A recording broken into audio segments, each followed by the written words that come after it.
अभिनव Arora Gen Z time के हमारे नए बाबा। 10 साल का बच्चा जिसने बड़े बड़े बाबाओं को पीछे छोड़ दिया और इंस्टाग्राम पर फुल ऑन एक्टिव दिखाई दे रहे हैं। श्वेत पूर्णिमा पर मैं राधा वल्लभ जी के उंगली पर जिसने उठाया। आज हम इस वीडियो में कवर करेंगे उनके बारे में ऐसी कंट्रोवर्सी। फर्क नहीं पड़ता कि जमाना क्या कहता, मुझे नहीं फर्क पड़ता कि जब मुझे फर्क नहीं पड़ता। मूर्ख लड़का है।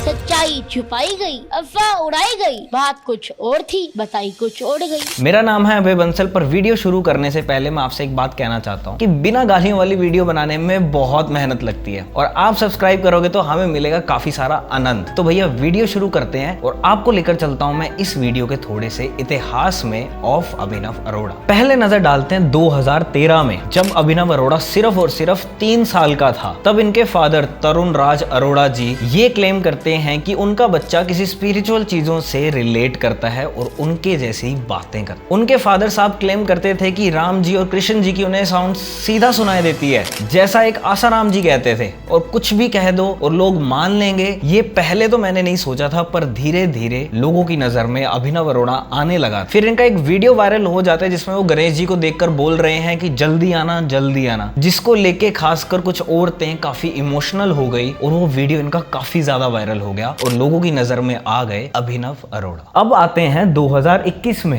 जब उनकी इंस्टाग्राम फॉलोइंग जल्दी से 1 लाख क्रॉस कर गई। वो अपनी इंस्टाग्राम रील्स में काफी कॉम्प्लेक्स स्पिरिचुअल चीजों को इतना इजी करके बताते थे जैसे अपने दोस्तों को कुछ समझा रहे हो, और लोगों ने इनसे रिलेट करना शुरू कर दिया। 2022 में अभिनव अरोड़ा ने 2 बड़ी चीजें करी। सबसे पहले उन्होंने अपना एक ब्रांड लॉन्च किया जिसका नाम उन्होंने रखा बाल संत, और दूसरी चीज उन्होंने सबसे बड़ी लॉन्च करी वो थी यूट्यूब। और यूट्यूब पर उन्होंने एक सीरीज लॉन्च करी जिसका नाम रखा उन्होंने बाल ज्ञान, जिसमें वो कॉम्प्लेक्स स्पिरिचुअल चीजें एक्सप्लेन करते थे जैसे वो ऑलरेडी इंस्टाग्राम पर कर रहे थे, जिससे यूट्यूब पर भी जनता का उनकी तरफ ध्यान काफी ज्यादा आकर्षित हो गया। और उनका ये सीरीज डालने के बाद चैनल स्काई रॉकेट कर गया। और इन सब चीजों के पीछे कौन था, आगे आने वाली वीडियो में भी हम ये सब कवर करेंगे। अभी करंट सिचुएशन में आते हैं इसके। अभिनव अरोड़ा का बताया जाता है कि ऑरा बिल्कुल फेक है, और कुछ क्रिटिक्स का कहना है कि उनके पेरेंट्स इस चीज का एक्सप्लॉयटेशन कर रहे हैं, और कुछ क्रिटिक्स तो उनकी काफी सारी टेस्टिमोनियल्स को फेक भी बताते हैं। इसी सब के बीच 2023 में देसी वीडियोस नाम के चैनल पर एक्सपोज किया जाता है कि अभिनव अरोड़ा के पेरेंट्स उनकी सारी स्क्रिप्ट्स लिखते हैं और ये सारी चीजें स्क्रिप्टेड होती हैं। अभिनव अरोड़ा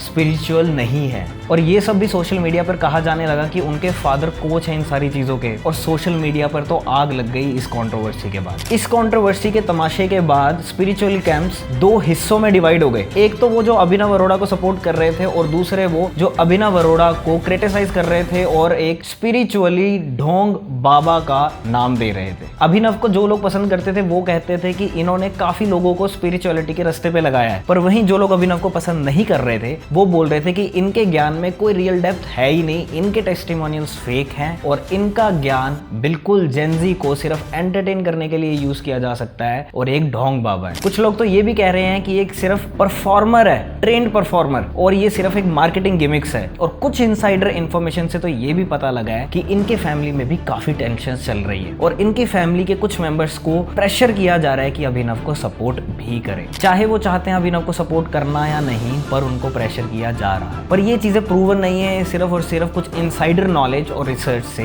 पता लगी है। ये कंट्रोवर्सी सिर्फ अभिनव के एलिगेशन तक सीमित नहीं है। उनके जो डीप एनालिसिस की है लोगों ने, वो ये बताते हैं कि इंस्टाग्राम के जो फॉलोअर्स हैं और जो उनके लाइक्स हैं वो मैच नहीं करते, और वहीं जो उनके यूट्यूब के व्यूज हैं और उनके लाइक्स हैं वो भी मैच नहीं करते। यहाँ तक कि जो वो यूट्यूब वीडियोस में बातें करते हैं वो एक वीडियो और दूसरी वीडियो के वर्ड्स एग्जैक्टली मैच करते हैं। फर्क नहीं पड़ता कि जमाना क्या कहता है, मुझे तो ये पता है कि गाना मुझे अपना कहता है। मुझे नहीं फर्क पड़ता कि जमाना, मुझे फर्क नहीं पड़ता, मुझे फर्क नहीं पड़ता। एक सोशल मीडिया एक्सपर्ट ने बताया कि अगर इनकी वीडियोस को क्लोजली देखा जाए तो इनकी वीडियोस में कुछ सेम फ्रेजेस मिलते हैं, जैसे ये तो सब उनकी मोह माया है, या फिर कह ले तो हमारे दोस्त हैं कृष्ण जी, कि राधा रानी ने मुझे अपना भक्त बनाया। देखिए ठाकुर जी तो मेरे भाई हैं, राधा रानी नंद किशोर है, बिहारी जी राधा रानी। तो ये सारी चीजें ना काफी ज्यादा स्क्रिप्टेड रिपोर्ट की तरह लगती हैं, और अगर वो चीजें इनको और डीप एनालिसिस में लेके जाते हैं, तो इनको अगर अनएक्सपेक्टेड क्वेश्चन मिल जाते हैं तो इनके कंफ्यूज होने से भी लगता है कि कुछ तो दाल में काला है। जब आप किसी को देखते हो आपके दिमाग में क्या ख्याल आता है?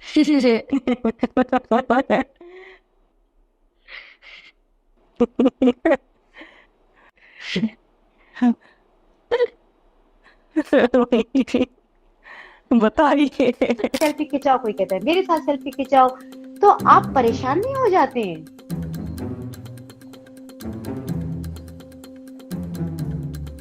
होते हैं परेशान? नहीं। अच्छा, अब ये मुझे बताइए, क्या हुआ, कुछ दिक्कत हो रही है फोन में? नहीं अब ठीक है। ये तो आउट ऑफ सिलेबस है। और ये एनालिसिस वायरल हो गया और लोगों ने इन्हें ओके कर दिया कि भाई ये तो प्रूव हो ही गया। उनके फादर इन सारी चीजों को बेसलेस बताते हैं और बोलते हैं कि जो भी मेरा बेटा स्पिरिचुअल जर्नी से गुजर रहा है वो सारी चीजें बिल्कुल जेन्युइन है और ये सारे कॉम्पिटिटर्स कर रहे हैं ताकि अभिनव मार्केट में ना रह पाए और उनकी व्यूअरशिप ना बढ़े। अब इसको थोड़े बड़े लेवल पे सोचते हैं, अगर ये सारी चीजें इंडिया तक सीमित नहीं रही और अगर ये थोड़ा सा ग्लोबली एक्सपेंड होने लग गई तो सबसे पहले तो लोगों का विश्वास उठ जाएगा। कभी कभी ऐसा होता है ना कि बच्चे बच्चों को देख के ही सीखते हैं, तो ये चीजें बच्चों को स्पिरिचुअल रास्ते पर भी लाती है। पर ऐसी ऑथेंटिक चीजें अगर नहीं है तो लोगों का विश्वास मतलब ट्रस्ट इस चीजों से उठ जाएगा और जो इंटरनेशनल लीडर्स हैं वो भी इंडिया की जो स्पिरिचुअल चीजें हैं इन पे क्वेश्चंस उठाना शुरू कर सकते हैं। और आगे आते आते ये भी हो सकता है कि यूट्यूब, इंस्टाग्राम, फेसबुक जितने भी सोशल मीडिया प्लेटफॉर्म्स हैं उन पे काफी स्ट्रिक्ट पॉलिसीज आ जाएं ताकि चिल्ड्रन एक्सप्लॉयटेशन ना हो स्पिरिचुअलिटी को लेकर। लेकिन हर चीजों के दो साइड होते हैं, इस कंट्रोवर्सी के भी दो साइड्स हैं। ये कंट्रोवर्सी मार्केट में कितनी भी हो लेकिन कोई भी सॉलिड फैक्ट्स के साथ ये प्रूवन नहीं है। ये सारे जितने भी क्लेम्स हैं वो सारे के सारे डाइसी हैं, कुछ प्रूवन हैं भी और वहीं वो चीज प्रूवन नहीं भी है। तो इस पे क्वेश्चन एक और आता है कि क्या बच्चों को स्पिरिचुअलिटी सिखानी चाहिए या नहीं। ऐसे क्वेश्चंस आ जाते हैं दिमाग में जो चीज हमने पहले कभी सोची भी नहीं थी। और ये भी बात दिमाग में आती है कि इतनी छोटी एज में इतना ज्यादा एक्सपोजर मिलना ठीक है भी या नहीं। और तीसरी चीज ये भी दिमाग में आती है कि इनसे आजकल यही नहीं समझ आ रहा है कि ऑनलाइन कितनी ही ऑथेंटिसिटी है, कि जो चीज सामने आ गई क्या वो सच है या फिर उस पे हर बंदा जाकर अपनी रिसर्च करे और उसे प्रूव करे सही। तो आजकल ऑथेंटिसिटी पर भी बहुत सारे क्वेश्चंस आने लगे हैं इस कंट्रोवर्सी के बाद सोशल मीडिया को लेकर। तो अब सवाल ये आता है कि रिसेंटली क्या अभिनव के पेरेंट्स क्या स्ट्रेटजी अपना रहे हैं। उनके फादर क्लेम करते हैं कि वो बिल्कुल ट्रांसपेरेंट है और अपनी एक वीडियो में उन्होंने अभिनव का डेली रूटीन भी ट्रांसपेरेंसी से सामने रख दिया। और दूसरी स्ट्रेटेजी वो ये अपना रहे हैं, उन्होंने अपने क्लोज्ड फॉलोअर्स के साथ एक डायरेक्ट ग्रुप बनाया जिसमें वो डायरेक्ट इंटरेक्शन करते हैं जहां से इनको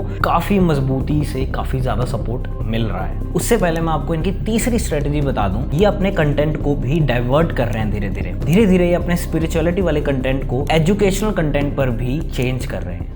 अब चलते हैं स्टोरी की ऐसी इनसाइडर इन्फो पर जो आपको किसी यूट्यूब वीडियो पर नहीं मिलेगी। कहा जा रहा है मार्केट में कि अभिनव अरोड़ा पर ये सारी चीजें कोऑर्डिनेटेड अटैक है। कुछ बड़े स्पिरिचुअल गुरुज मिलकर ये सब प्लान कर रहे हैं और कोऑर्डिनेटेडली अटैक कर रहे हैं अभिनव पर। लेकिन इस कहानी में एक ट्विस्ट है, अभिनव के पेरेंट्स इन सारी चीजों के एविडेंस कलेक्ट कर रहे हैं और उनके प्रूवन करने का होने का इंतजार कर रहे हैं ताकि वो टाइम आने पर इन्हें प्रूव कर पाए और इन एविडेंस को प्रेजेंट करके सारे गुरुज को एक्सपोज कर पाए। अब देखना ये है कि इस पे पब्लिक का रिएक्शन क्या है। सोशल मीडिया पर दो हैशटैग्स काफी ज्यादा वायरल हो रहे हैं। पहला हैशटैग आई स्टैंड विद अभिनव और दूसरा हैशटैग वायरल हो रहा है वो है स्टॉप चाइल्ड एक्सप्लॉयटेशन। और ये सब सारी चीजें ट्रेंड होने लगी और ये सारी कंट्रोवर्सीज को चलते हुए अभिनव के चैनल को काफी लोगों ने अनसब्सक्राइब कर दिया और वहीं कुछ लोग उसे ओपनली सपोर्ट कर रहे हैं। कुछ लोग क्वेश्चंस उठा रहे हैं कि अगर उसका चाइल्ड एक्सप्लॉयटेशन हो रहा है तो हमें पता होना चाहिए, और दूसरी तरफ क्वेश्चंस उठ रहे हैं कि ये सही रास्ते तो हमें लेकर जा रहा है, और कहीं क्वेश्चंस उठ रहे हैं कि ये एक ढोंगी बाबा ही है क्या जो एक 10 साल का बच्चा है और लोगों को ऐसा ज्ञान दे रहा है जो कि एक 60 साल के बंदे को भी नहीं होता है। काफी एक्सपर्ट्स का तो ये भी कहना है कि अभिनव ने कंटेंट क्रिएशन में काफी ज्यादा एथिकल बाउंड्रीज क्रॉस की हैं जिसमें इनके पेरेंट्स को अकाउंटेबल ठहराना चाहिए। वहीं सदगुरु कहते हैं कि यंग माइंड पे भी इसका काफी ज्यादा नेगेटिव इफेक्ट पड़ रहा है क्योंकि स्पिरिचुअलिटी को हम धीरे धीरे कॉमर्शियलाइज कर रहे हैं। और अब तो आते हैं सबसे बड़े इंसिडेंट पे जो कि बिल्कुल लेटेस्ट इंसिडेंट हुआ जब रामभद्राचार्य जी ने उन्हें स्टेज से उतरने को बोला और वो वीडियो वायरल बहुत ज्यादा हो गया। राजा रामचंद्र भगवान की। आप पर नीचे जाओ। इनको करो नीचे, पहले इनको मर्यादा है मेरी।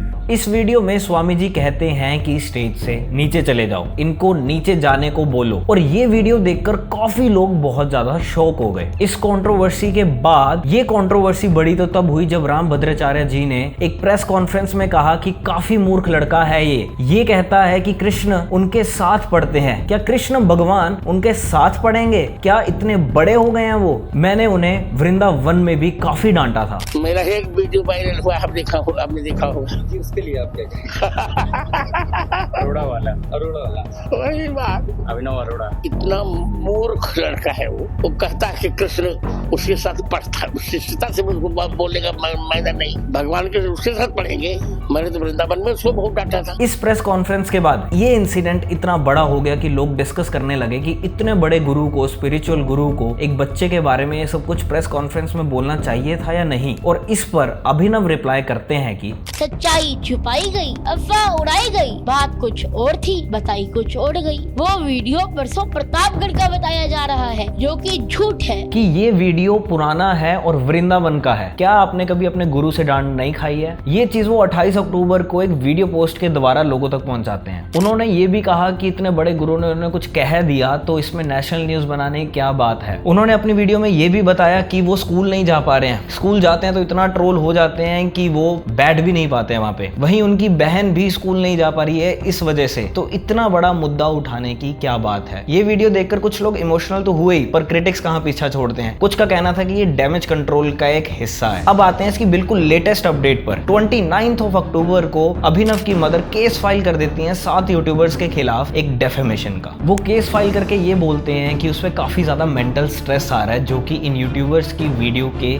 मजाक उड़ाने के कारण आया। और अब ये सारी डिबेट एक कंट्रोवर्शियल एंगल पकड़ लेती है, एक लीगल केस का। अब लोग ये डिबेट कर रहे हैं कि लाइन कहां स्ट्रेच करनी चाहिए एक लीगल केस और इस कंट्रोवर्सी के बीच में। ये स्टोरी सिर्फ अभिनव अरोड़ा के बारे में नहीं है, ये सारी चीजें हमें और सोशल मीडिया को भी इंक्लूड करती है और काफी सारे क्वेश्चंस उठाती है कि क्या ऑनलाइन इतनी फेकनेस आ गई है कि सेल्फ बिलीफ अब मैटर ही नहीं कर रहा है। और ये भी क्वेश्चन उठाती है कि चाइल्ड एक्सप्लॉयटेशन तो नहीं हो रहा है, या फिर स्पिरिचुअलिटी वाली जो एजुकेशन है वो मैटर करती भी है या नहीं। आज के जमाने में किसी भी चीज को एडिट करके किसी भी तरीके से दिखाया जा सकता है, तो वहां पर लाइन आती ही कहां है जहां पर हम ऑथेंटिक और फेक चीजों को डिफरेंशिएट कर पाएंगे। आज के जमाने में सोशल मीडिया पे जो सामने आ जाए वही सच लगने लगा है। और हमें इन चीजों को मद्देनजर रखते हुए 3 बातों का खास ध्यान रखना चाहिए। पहली चीज, critical thinking is the key. किसी भी चीज को भाई ब्लाइंडली फेथ में मत लेकर आओ, अपना भी दिमाग यूज करो। दूसरा, चाइल्ड की मेंटल हेल्थ को भी इंपॉर्टेंस दो। चाहे आजकल कितनी चीजें एडिट होकर हमारे सामने आती है जिसमें फेकनेस और ऑथेंटिसिटी का नहीं पता लगाया जा सकता, जिससे काफी लोग मेंटली हरास होते हैं, और उसको भी पूरा इंपॉर्टेंस मिलना चाहिए। और तीसरा और आखिरी पॉइंट है, स्पिरिचुअलिटी इज पर्सनल। स्पिरिचुअलिटी पे आपने विश्वास करना है या नहीं, ये बिल्कुल आप पर डिपेंड करता है। ऐसी अभिनव अरोड़ा की कहानी जिसने पूरे सोशल मीडिया को हिलाकर रख दिया। और इस स्टोरी से अगर आपकी लाइफ में थोड़ा सा भी कुछ ऐड ऑन हुआ है तो लाइक और शेयर और कमेंट जरूर करके जाएं, और अगर सब्सक्राइब बटन नहीं दबाया तो उसको जरूर दबा के जाएं। तो मिलते हैं अपनी नेक्स्ट वीडियो में। मेरा नाम है अभय बंसल, तब तक के लिए टाटा बाय बाय, जय सिया राम,